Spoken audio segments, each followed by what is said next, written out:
Elon Musk humilie Ibrahim Traoré pour avoir refusé Tesla, mais reçoit une réplique dévastatrice. Les lumières aveuglantes du Centre de conférences internationales de Genève illuminaient une scène qui allait marquer l'histoire des relations économiques mondiales. En cette froide matinée de janvier 2025, les plus grands dirigeants économiques et politiques du monde s'étaient rassemblés pour le sommet mondial des investissements durables. L'air était chargé d'une tension palpable, mélange d'ambition économique et de rivalité géopolitique. Ibrahim Traoré, le jeune président du Burkina Faso, se tenait debout près de la grande baie vitrée, observant les Alpes suisses enneigées qui se dressaient majestueusement à l'horizon.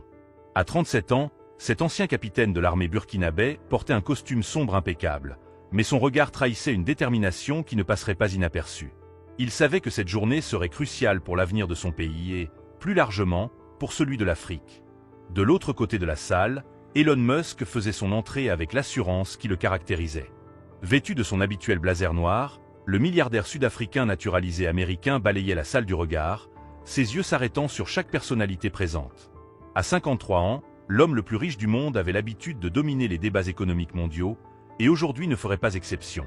Monsieur le président Traoré, lança Musk d'une voix forte qui résonna dans l'auditorium bondé, attirant instantanément l'attention de tous les participants. J'aimerais discuter avec vous d'une opportunité exceptionnelle pour le Burkina Faso. Ibrahim Traoré se tourna lentement vers l'homme d'affaires, ses traits restant impassibles malgré les murmures qui commençaient à parcourir l'assemblée. Les caméras de télévision du monde entier se braquèrent sur les deux hommes, anticipant un moment qui promettait d'être mémorable. « Je vous écoute, monsieur Musk », répondit Traoré d'une voix calme mais ferme, ses mains croisées dans le dos. Elon Musk s'avança vers le podium central, un sourire confiant aux lèvres. Tesla souhaite installer une méga-usine au Burkina Faso. Nous parlons d'un investissement de 15 milliards de dollars, de 50 000 emplois directs, et de l'opportunité de faire de votre pays le hub de la mobilité électrique en Afrique de l'Ouest. Un silence religieux s'abattit sur l'Assemblée. Les délégués échangeaient des regards surpris, conscients qu'il assistait à une proposition économique majeure. Les journalistes présents griffonnaient frénétiquement, comprenant qu'il tenait potentiellement le scoop de l'année. Ibrahim Traoré écouta attentivement, ses yeux ne quittant jamais ceux de Musk. Quand le milliardaire eut terminé sa présentation, le président burkinabé prit la parole. « Monsieur Musk, votre proposition soulève des questions importantes. Quel serait l'impact environnemental réel de cette usine? Quelles garanties aurions-nous concernant le transfert de technologie? Et surtout, quelle part de la propriété intellectuelle resterait au Burkina Faso ?» Le sourire d'Elon Musk se crispa légèrement. Il n'était visiblement pas habitué à ce qu'on questionne ses propositions de manière si directe et si technique. « Monsieur Traoré, » répliqua-t-il avec une pointe d'ironie dans la voix, « avec tout le respect que je vous dois, il me semble que vous ne comprenez pas vraiment ce que représente le progrès technologique. Tesla n'est pas n'importe quelle entreprise. Nous sommes les pionniers de la révolution électrique. » Des rires nerveux commencèrent à parcourir l'Assemblée. Plusieurs délégués occidentaux échangeaient des sourires entendus, comme si la naïveté supposée du jeune président africain les amusait. Les caméras captaient chaque expression, chaque regard, alimentant en temps réel les réseaux sociaux du monde entier. Encouragé par cette réaction, Musk poursuivit son offensive. « Franchement, je me demande si le Burkina Faso a réellement la capacité technique et logistique pour accueillir une entreprise de cette envergure. Nous ne parlons pas d'une petite usine d'assemblage, mais de la technologie la plus avancée au monde. » L'humiliation était publique et délibérée. Ibrahim Traoré sentit le poids des regards posés sur lui, la pression énorme de ce moment qui pourrait définir sa crédibilité internationale. Mais au lieu de se laisser déstabiliser, il puisa dans cette énergie particulière qui l'avait mené à la tête de son pays. Refuser Tesla, continua Musk en haussant légèrement la voix, ce serait commettre une erreur historique. Une opportunité comme celle-ci ne se représentera peut-être jamais pour l'Afrique. Le silence qui suivit était pesant, chargé d'une tension électrique. Tous les regards convergeaient vers Ibrahim Traoré, attendant sa réaction. Le président burkinabé ferma les yeux un instant, respira profondément, puis les rouvrit avec une détermination renouvelée. « Monsieur Musk, dit-il d'une voix posée mais qui portait désormais une autorité indiscutable, je vais répondre à votre proposition. Mais permettez-moi de le faire à ma manière, et avec toute la dignité que mérite mon peuple. » L'atmosphère dans l'auditorium était devenue si tendue qu'on aurait pu entendre une épingle tomber. Ibrahim Traoré s'avança vers le podium central, ses pas résonnant dans le silence absolu qui s'était installé. Les projecteurs l'éclairaient de pleine face, révélant un visage déterminé où se lisait une confiance tranquille qui contrastait avec l'arrogance affichée quelques instants plus tôt par Elon Musk. « Mesdames et messieurs les délégués, commença Traoré d'une voix claire qui portait jusqu'au fond de la salle, avant de répondre à la proposition de M. Musk, permettez-moi de partager avec vous ma vision du développement pour l'Afrique. Elon Musk, qui s'attendait à une acceptation enthousiaste ou, au pire, à des négociations sur les détails, fronça les sourcils. Cette introduction ne correspondait pas du tout au scénario qu'il avait anticipé. Le développement véritable, poursuivit Ibrahim Traoré en balayant l'assemblée du regard, ne peut être authentique que s'il respecte la souveraineté des peuples et leur capacité à construire leur propre avenir. Nous, Africains, avons trop longtemps accepté des modèles de développement qui nous plaçaient en position de dépendance perpétuelle. Les murmures qui avaient accompagné l'intervention de Musk s'étaient complètement tus. Les délégués, journalistes et personnalités présentes commençaient à réaliser qu'ils n'assistaient pas à une simple négociation commerciale, mais à un moment historique de repositionnement géopolitique. Monsieur Musk, continua Traoré en se tournant directement vers le milliardaire, votre proposition, aussi généreuse qu'elle puisse paraître en surface, s'inscrit dans une logique que l'Afrique connaît malheureusement trop bien. Vous nous offrez des emplois, certes, mais quelle formation technique recevront nos ingénieurs? Vous nous promettez des investissements, mais qui contrôlera réellement les brevets et les innovations?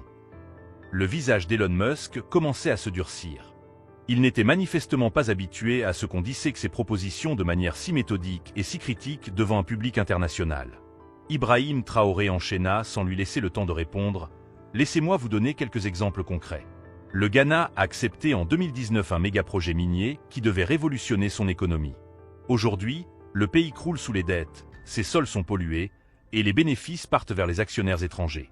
La République démocratique du Congo possède 60% des réserves mondiales de cobalt, essentiel pour vos batteries, Monsieur Musk, mais ses enfants continuent de mourir dans des mines artisanales. L'assistance était maintenant suspendue aux lèvres du président burkinabé. Même les journalistes avaient cessé de prendre des notes, captivés par cette leçon d'économie politique en temps réel. Vous parlez de progrès technologique, continua Traoré avec une passion croissante, mais quel progrès y a-t-il à perpétuer un système où l'Afrique fournit les matières premières et la main-d'œuvre bon marché, tandis que la valeur ajoutée et les profits sont captés ailleurs? Elon Musk tentait de garder une contenance, mais ses mâchoires serrées trahissaient sa nervosité croissante. Il n'avait clairement pas anticipé ce niveau de sophistication dans l'analyse économique de son interlocuteur. C'est pourquoi, déclara Ibrahim Traoré en élevant la voix, le Burkina Faso lance aujourd'hui une initiative continentale, la création du consortium africain pour la mobilité électrique autonome. Au lieu d'attendre que d'autres viennent installer leurs usines sur notre sol, nous allons développer notre propre écosystème technologique. L'annonce fit l'effet d'une bombe. Les délégués se redressèrent sur leur siège, conscients qu'ils assistaient à un tournant historique. Les caméras se braquèrent alternativement sur Traoré, rayonnant de confiance, et sur Musk, visiblement décontenancé. Ce consortium, expliqua le président burkinabé, réunira les meilleures universités africaines, nos ingénieurs les plus brillants et nos ressources naturelles. Nous développerons nos propres technologies de batterie, nos propres designs de véhicules adaptés aux réalités africaines, et nous formerons nos propres experts. Ibrahim Traoré marqua une pause, laissant ces mots résonner dans l'auditorium. Puis, fixant Elon Musk droit dans les yeux, il délivra sa phrase la plus marquante. « Monsieur Musk, nous n'avons pas besoin de Tesla pour évoluer.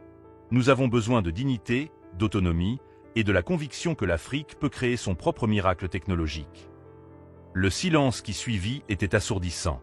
Elon Musk, pour la première fois de sa carrière peut-être, se trouvait sans voix face à un adversaire qu'il avait clairement sous-estimé.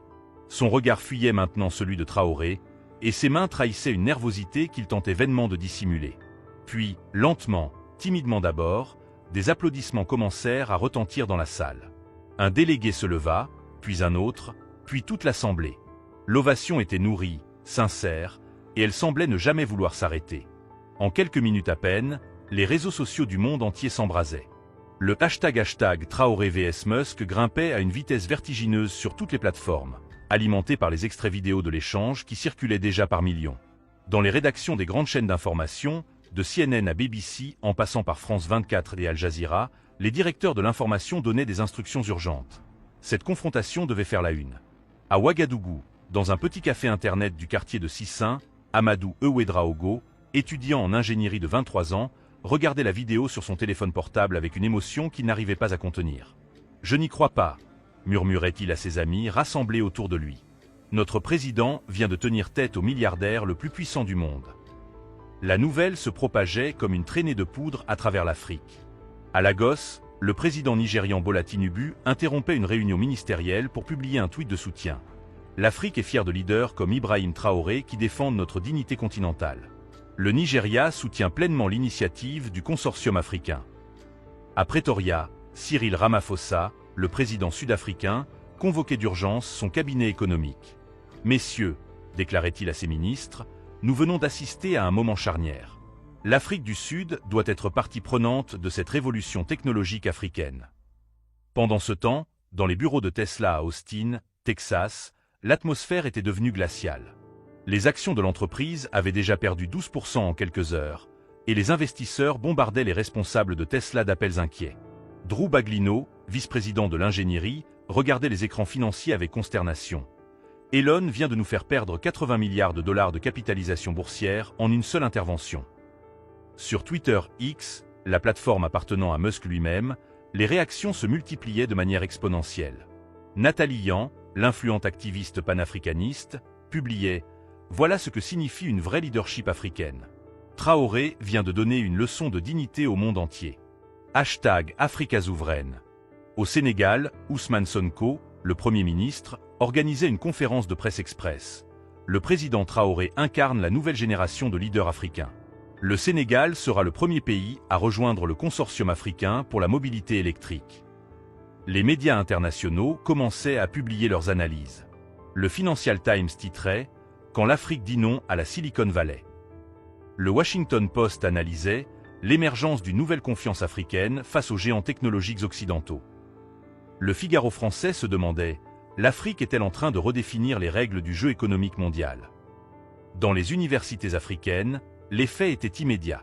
À l'université Cheikh Anta Diop de Dakar, les étudiants en ingénierie organisaient spontanément des assemblées pour discuter de leur rôle dans cette révolution technologique. Dr. Fatima Kohn, professeur d'ingénierie électrique, ne cachait pas son enthousiasme. Enfin, nous avons un leader qui croit en notre capacité à innover plutôt qu'à simplement imiter. À l'école polytechnique de Thiès, au Sénégal, les étudiants lançaient déjà des projets de recherche sur les batteries adaptées aux conditions climatiques africaines. À l'université de Nairobi, au Kenya, un groupe d'ingénieurs informaticiens commençait à esquisser les plans d'un système de gestion intelligent pour véhicules électriques en milieu tropical. Pendant ce temps, Elon Musk tentait désespérément de reprendre le contrôle de la narrative. Il publiait sur sa plateforme « Respect pour la passion du président Traoré.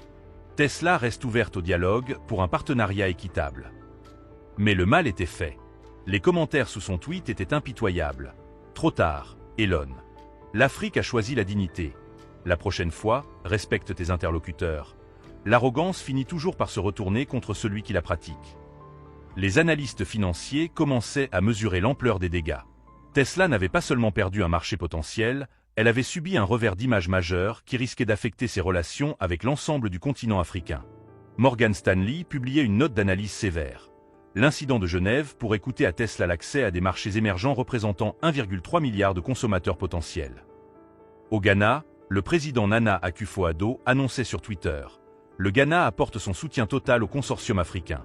Il est temps que l'Afrique écrive sa propre histoire technologique. » En Côte d'Ivoire, malgré les tensions politiques internes, le président Alassane Ouattara mettait de côté ses différends avec d'autres leaders ouest-africains pour saluer l'initiative de Traoré.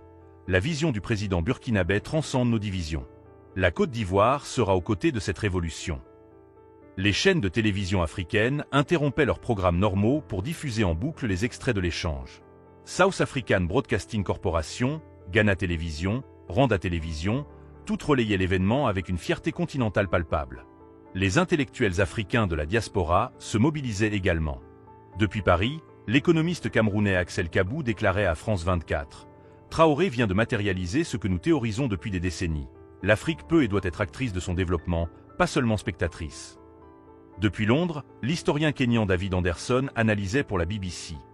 Nous assistons peut-être à l'émergence d'une nouvelle forme de panafricanisme, technologique cette fois, qui pourrait redéfinir la place de l'Afrique dans l'économie mondiale. La journée se terminait sur une révolution des perceptions. L'Afrique n'était plus vue comme un continent passif attendant les investissements étrangers, mais comme un acteur déterminé à construire son propre avenir technologique. Dans les rues de Ouagadougou, la capitale burkinabé, l'euphorie était palpable. Dès l'annonce de l'échange entre leur président et Elon Musk, des milliers de Burkinabés étaient sortis dans les rues pour célébrer ce qu'ils percevaient comme une victoire historique. Sur l'avenue de la Nation, principale artère de la ville, des jeunes agitaient des drapeaux aux couleurs rouge, blanc et vert du Burkina Faso en scandant « Traoré a dit la vérité. L'Afrique debout ». Au marché central de Ouagadougou, Fatoumata Traoré, commerçante de 45 ans et mère de 4 enfants, exprimait sa fierté avec des mots simples mais chargés d'émotion. Enfin, nous avons un président qui n'a pas peur de dire non aux Blancs quand ce n'est pas bon pour nous. Mes enfants pourront grandir la tête haute. Dans son bureau présidentiel du palais de Kossiam, Ibrahim Traoré recevait un appel après l'autre. Les félicitations affluaient de tout le continent, mais il gardait les pieds sur terre. Il convoquait immédiatement son équipe économique pour transformer ses paroles en actions concrètes. « Nous avons lancé un défi au monde entier », déclarait-il à ses ministres réunis en urgence. « Maintenant, nous devons prouver que nous sommes capables de le relever. Je veux un plan détaillé pour le consortium africain dans les 72 heures. » Dr Romuald Wadani, ministre de l'économie burkinabé, prendrait la tête d'une task force extraordinaire. « Monsieur le Président, » répondait-il avec détermination, « nous allons mobiliser nos meilleurs cerveaux. L'université de Ouagadougou, l'Institut supérieur polytechnique, tous nos centres de recherche seront impliqués. » Pendant ce temps, dans une université de la capitale, professeur Bila Sawadogo, spécialiste en ingénierie électrique, organisait déjà une réunion avec ses collègues. « Mes chers collègues, » leur disait-il, « le président vient de nous donner une opportunité historique. Nous avons les compétences, nous avons les idées, il nous faut maintenant les moyens et la détermination. » L'enthousiasme gagnait rapidement la jeunesse burkinabé. Dans les cybercafés de Bobo-Dioulasso, la deuxième ville du pays, des étudiants en informatique commençaient déjà à former des groupes de travail. Amadou Kaboré, 25 ans, étudiant en master d'informatique, lançait sur les réseaux sociaux « Qui veut rejoindre notre équipe pour développer les premiers prototypes de véhicules électriques 100% burkinabé ?» Au niveau parlementaire, l'Assemblée nationale du Burkina Faso était convoquée en session extraordinaire. Les députés, toutes tendances confondues, votaient à l'unanimité un paquet d'incitations pour le développement de l'industrie technologique nationale. Exonération fiscale pour les startups technologiques, bourse d'études pour les étudiants en ingénierie, création d'un fonds souverain d'investissement dans l'innovation. Pendant ce temps, de l'autre côté de l'Atlantique, l'ambiance chez Tesla était catastrophique. Dans la salle de réunion du siège social d'Austin, au Texas, Elon Musk faisait face à un conseil d'administration en colère. Robin Denholm, présidente du conseil, ne mâchait pas ses mots. « Elon, votre intervention à Genève a été un désastre de communication. Nous avons perdu 15% de notre valeur boursière en 24 heures. » Les chiffres étaient impitoyables. Les actions Tesla étaient passées de $380 à $323, effaçant près de 90 milliards de dollars de capitalisation boursière. Les investisseurs institutionnels bombardaient l'entreprise d'appels inquiets, et plusieurs fonds de pension envisageaient de réduire leur position dans Tesla. Comment avons-nous pu sous-estimer à ce point ce président africain? Se demandait Tom Jou, responsable des opérations mondiales de Tesla. Nos équipes de renseignement économique nous avaient dit qu'il serait facile à convaincre. Zachary Kirkhorn, directeur financier de Tesla, présentait des analyses encore plus alarmantes. Les répercussions dépassent largement le Burkina Faso. Nos projets d'expansion au Nigeria, en Afrique du Sud, au Kenya, tout est remis en question. Les gouvernements africains nous voient maintenant comme arrogants et néocolonialistes. Dans les médias économiques américains, les analyses se multipliaient. CNBC diffusait un segment intitulé « Le fiasco africain de Tesla », où des experts en communication d'entreprise décortiquaient les erreurs de Musk. Il a commis l'erreur classique de l'homme d'affaires occidental, analysait Sarah Chen, professeure à la Harvard Business School. Il a sous-estimé l'intelligence et la détermination de ses interlocuteurs africains. Sur les réseaux sociaux, l'humiliation de Musk devenait virale. Des mèmes circulaient montrant le milliardaire avec des expressions de surprise face à la répartie de Traoré. Le hashtag Musk got schooled, Musk s'est fait donner une leçon, tendait aux États-Unis, alimenté par des Afro-Américains fiers de voir un leader africain tenir tête aux milliardaires. Les conséquences s'étendaient au-delà de Tesla. SpaceX, autre entreprise de Musk, voyait également ses projets africains questionnés. Le gouvernement du Rwanda annonçait la suspension des négociations pour l'installation d'antennes Starlink, en solidarité avec la position de Traoré. Dans les bureaux de Tesla à Shanghai, les équipes chinoises observaient la situation avec inquiétude. Si Musk peut se permettre de traiter ainsi un président africain, se demandait Li Wei, directeur des opérations chinoises, comment peut-on lui faire confiance pour respecter nos partenaires asiatiques? Au Burkina Faso, l'effet psychologique était considérable. Pour la première fois depuis des décennies, Les Burkinabés se sentaient fiers de leur leadership sur la scène internationale. Dans les villages les plus reculés, là où l'électricité arrivait à peine, les gens parlaient de leur président qui avait remis le riche américain à sa place. Aminata Compaoré, agricultrice dans la région de Kaya, résumait le sentiment général. Nos ancêtres ont résisté aux colonisateurs avec des lances et des flèches. Aujourd'hui, notre président résiste avec l'intelligence et la dignité. C'est notre nouvelle forme de résistance. L'onde de choc atteignait également les universités américaines. À Harvard, MIT, Stanford, les étudiants africains organisaient des conférences sur le nouveau leadership africain, avec Traoré comme exemple central. Kwame Asante, étudiant ghanéen en MBA à Wharton, déclarait « Traoré nous a montré qu'on peut respecter l'Occident sans s'agenouiller devant lui ». 6 mois après l'incident de Genève, les répercussions continuaient de se faire sentir à travers le monde. Le nom d'Ibrahim Traoré était devenu synonyme de leadership africain authentique et de résistance intelligente face aux géants économiques mondiaux. En ce matin de juillet 2025, il se tenait devant l'Assemblée générale des Nations unies à New York, invité à prononcer un discours sur développement durable et souveraineté nationale dans un monde multipolaire. L'auditorium de l'ONU était bondé comme rarement. Des délégués de 193 pays étaient présents, mais surtout, pour la première fois dans l'histoire de l'organisation, des centaines de jeunes Africains avaient été invités à assister à la session. L'atmosphère était électrique, chargée d'une attente qui dépassait largement le cadre habituel des discours onusiens. « Excellences, Mesdames et Messieurs les délégués », commença Ibrahim Traoré d'une voix posée mais qui portait jusqu'au fond de la salle, « il y a 6 mois, j'ai eu l'honneur de défendre devant le monde entier une idée simple. L'Afrique peut et doit être maîtresse de son destin technologique. » Les applaudissements qui suivirent cette introduction furent nourris et prolongés. Antonio Guterres, le secrétaire général des Nations Unies, hochait la tête avec approbation depuis la première rangée. « Aujourd'hui, » poursuivit Traoré, « je viens vous annoncer que cette idée est devenue réalité. Le Consortium africain pour la mobilité électrique autonome est officiellement opérationnel avec la participation de 34 pays africains, 200 universités du continent et un investissement initial de 50 milliards de dollars. » L'annonce provoqua une onde de choc dans l'Assemblée. Les délégués se redressèrent, conscients qu'ils assistaient à un moment historique. Les journalistes présents ajustaient leurs caméras, comprenant qu'ils documentaient la naissance d'une nouvelle ère économique africaine. Nos premiers prototypes de véhicules électriques, continua le président burkinabé avec une fierté contenue, sortent des chaînes d'assemblage de Ouagadougou, Lagos, Nairobi et Johannesburg. Ces véhicules, conçus par des ingénieurs africains, adaptés aux réalités africaines et alimentés par des batteries utilisant nos propres ressources minérales, prouvent que l'innovation n'a pas de couleur ni de frontières. Dans les travées, les délégations africaines se levaient une à une pour applaudir. L'émotion était palpable, mélange de fierté retrouvée et d'espoir pour l'avenir.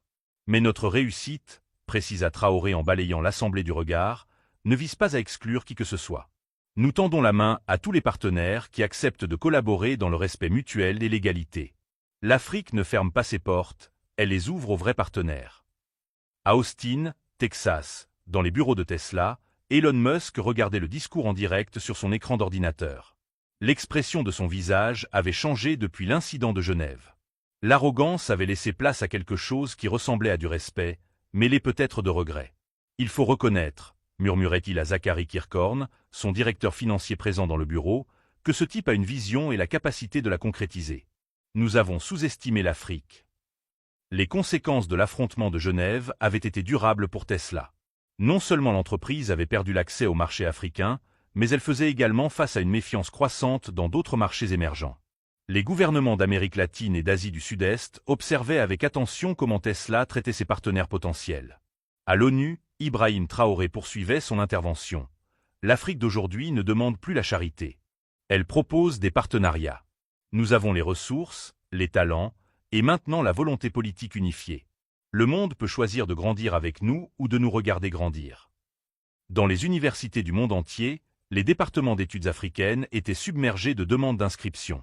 Harvard, Oxford, Sciences Po Paris, tous rapportaient une augmentation spectaculaire de l'intérêt pour les études africaines contemporaines. Le « discours de Genève » de Traoré était déjà étudié dans les cours de relations internationales et de leadership. Au Burkina Faso même, la transformation était visible. L'université de Ouagadougou avait créé un campus de l'innovation technologique qui attirait des étudiants de tout le continent. Des ingénieurs de la diaspora africaine, qui travaillaient auparavant dans la Silicon Valley ou à Londres, commençaient à rentrer au pays pour participer à cette révolution. Aminata Sawadogo, jeune ingénieur burkinabé de 28 ans qui avait travaillé 5 ans chez Google en Californie, incarnait cette tendance. Quand j'ai vu notre président tenir tête à Musk, j'ai compris que mon pays me donnait enfin l'opportunité de servir chez moi plutôt que d'enrichir d'autres continents. Les investisseurs internationaux commençaient également à revoir leur stratégie.